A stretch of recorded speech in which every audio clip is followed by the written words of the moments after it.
My name is LaDonna Griffey, and I'm doing tonight the case conference on my client. My client is a 21-year-old female with two children. Just recently broke up with the children's father. She's suffering from some depression and anxiety. The depression and anxiety is brought, she's suffered from anxiety and depression for a while. She was on anxiety and depression medicine while she was pregnant with her last child, who is now 9 months old.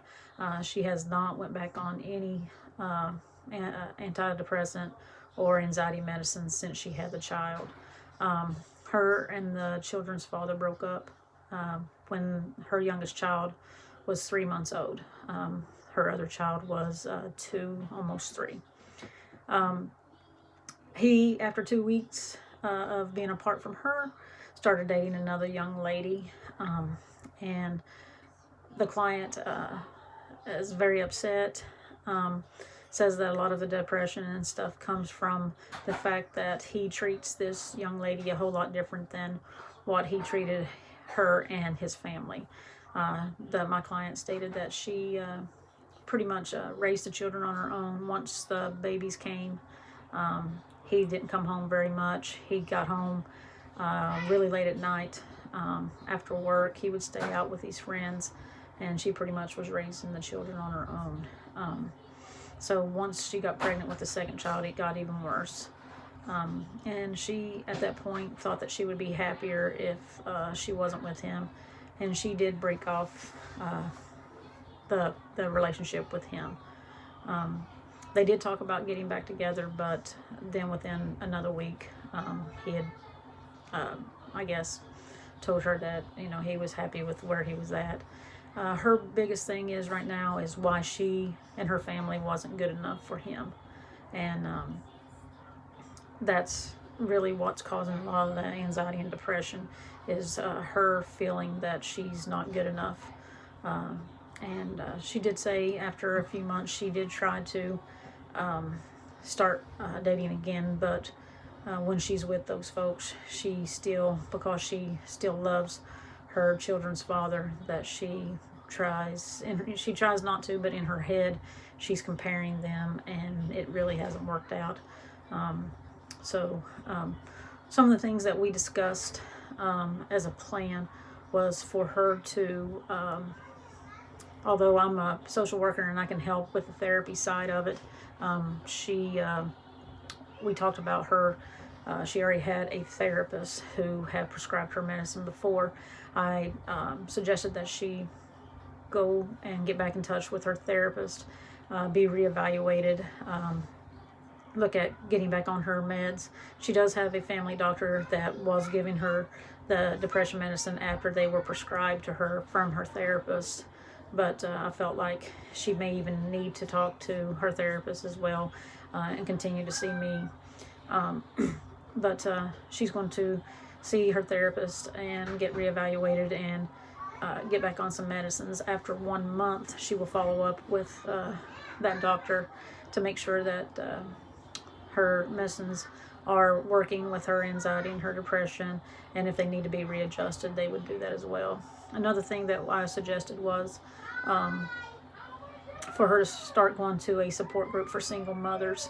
I told her that she would probably find some friendships there as well, but she would probably see that she's not the only one that's going through some of the things, and she may also see that some people may be going through harder things than what she is, because she and the baby's father do share custody, and they have agreed upon child support. They get along for the children. And so, there's going to be some people in that group that don't have that relationship with their children's father. So she may see that, her situation's bad, but some people have it a little worse than what she does as well. And that she may be able to find some friends in that group, because she did say that she doesn't have any friends outside of her family. I think that was pretty much the main two goals, was to get back in contact for a reevaluation, to get her meds, to follow up with her doctor after a month, and us get started on the support groups. I did also recommend her watching some motivational videos on YouTube. I could also get her some titles of books to boost her self-confidence, her self-esteem, because her self-esteem right now is pretty low. So that was my client's case. As far as 3 of the questions that we had to discuss, I chose what skills did I learn from the class to help me prepare for the client. The skills that I learned is definitely to make sure that we talk about the confidentiality in the beginning before we go any further into deep assessment or deep discussions, so that they do understand that what they say is confidential, and I would only break that confidentiality if I felt they were a danger to themselves or others. Also, the engagement part, the small talk, just so that the client would get comfortable with me, to see that I'm just another person. We're just going to sit around and have a discussion. Put them a little at ease, because a lot of people that walk into a social worker's office is very nervous. They don't really know what to expect. So definitely want to make sure that we can make it as unstressful for the client, because they're already usually dealing with something stressful in their life. Also, to use the right questions to gather the information that we need, so that we can give the resources that is needed. We don't want to give a wrong resource because we didn't gather the right information, we didn't ask the right questions, the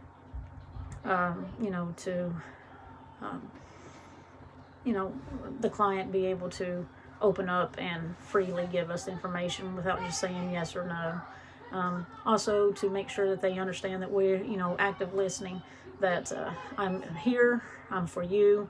I'm not looking around the room, I'm not looking at my watch, I'm not doing those things, that they know that I'm paying attention to them. Make sure that I paraphrase what I'm hearing, so that they know that I am listening and I am understanding what they're saying. And also to make sure that we recommend those proper resources.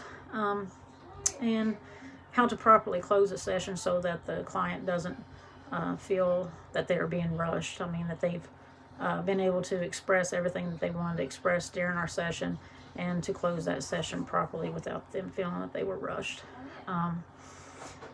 A brief overview on how I applied the GIM with the client. I was able to do this by engaging with her with the right questions to find out the main issue that she was experiencing. I applied proper questions and used observation for the assessments to make sure that the resources that I'm suggesting was helpful for the issues that she was experiencing. During the planning session, I was able to ask her questions on what she was expecting, what she would like to see, ask for her ideas of what kind of support group, what kind of things that she would like to attend, that she felt would help her in that. Also feel that, if she's involved in the plan, then she's going to be more apt to definitely follow through with that plan.